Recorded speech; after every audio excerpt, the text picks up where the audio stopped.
Alors cette fois-ci, on va utiliser le composant Region Difference, donc une soustraction d'un élément A à un élément B.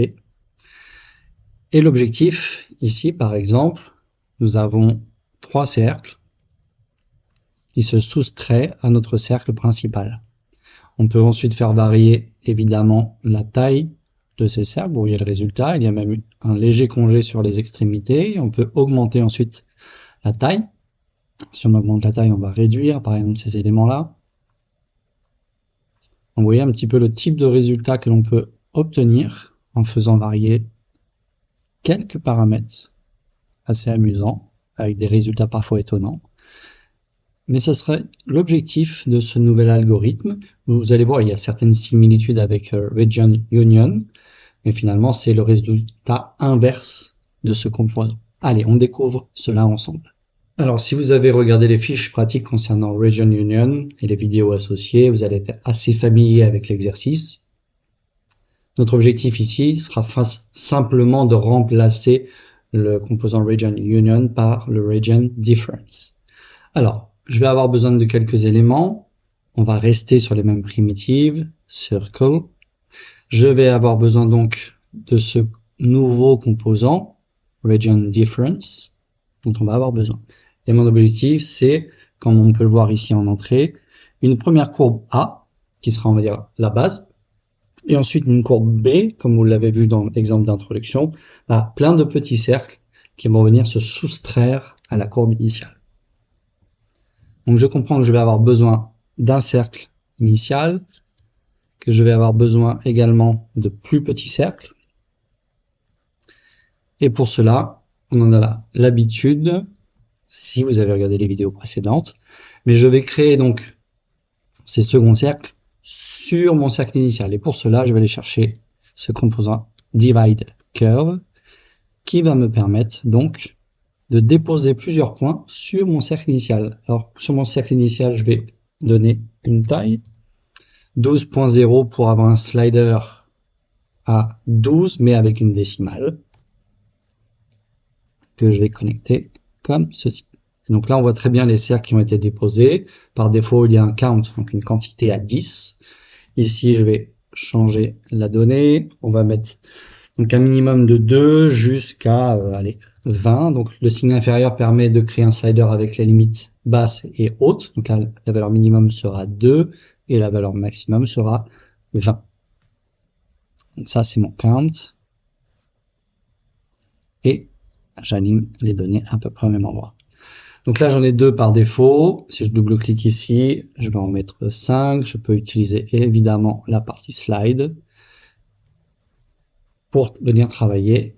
Mais on a la possibilité de double-cliquer aussi à l'intérieur pour donner une valeur précise. Donc ça, c'est mes seconds cercles. Ici, dans le plane, j'ai par défaut la valeur World XY. On va considérer que l'on garde ce plan-là, puisqu'on travaille à plat dans la vue de dessus. Donc, je n'ai qu'à connecter mes points directement sur le plane, même si ici j'ai des points, et normalement ici je dois recevoir un plan C, une grille de construction. Le composant est suffisamment intelligent pour comprendre que ces points-là, je dispose en quelque sorte plusieurs plans XY sur ces points-là pour construire mes cercles. Et là, on voit le résultat qui apparaît ici. Ce qui serait bien, c'est de pouvoir créer un lien logique entre mon cercle initial et son rayon, et les rayons de ces plus petits cercles. Je vais utiliser par exemple dans l'onglet Math une multiplication. Donc je vais multiplier le rayon de mon cercle initial par un second slider qui lui sera entre 0.1 et on va dire 5.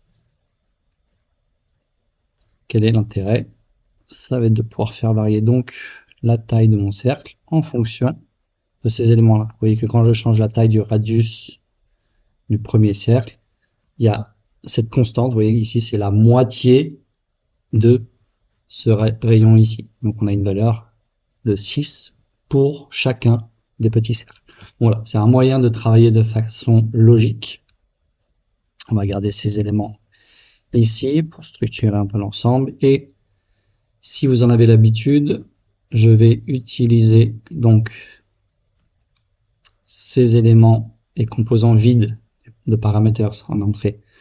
Donc tous ces composants hexagonaux vides qui permettent de recevoir soit des éléments de Rhino, soit comme ici, des éléments de mes composants qui sont déjà établis sur mon canvas.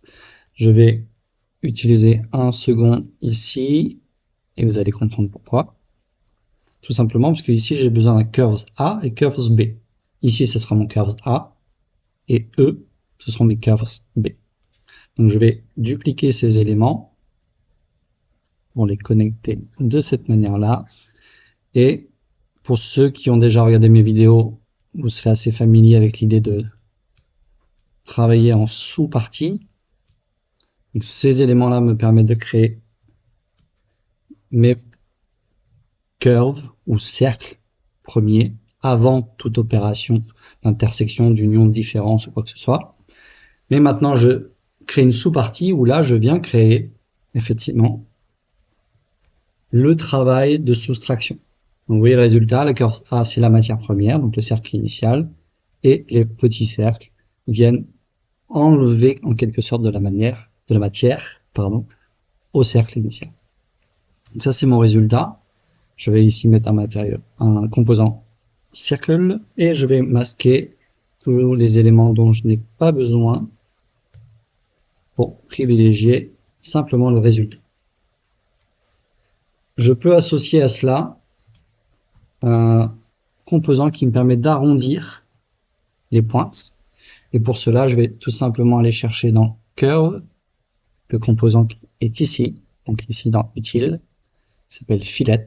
Et lui, il va détecter tout simplement, en incluant ma curve ici. Donc là, pour l'instant, ça apparaît en orange. Pourquoi? Donc orange en grasshopper, c'est qu'il manque une valeur. Et c'est effectif, je n'ai pas de valeur dans le radius. Donc je vais l'ajouter immédiatement entre une valeur de 1 avec 2 décimales pour avoir un peu plus de précision. On est sur des valeurs assez fines. Vous voyez, c'est des sommets assez étroits. Donc autant privilégier des valeurs relativement petites. Vous voyez, ça donne un peu plus de souplesse à mes valeurs.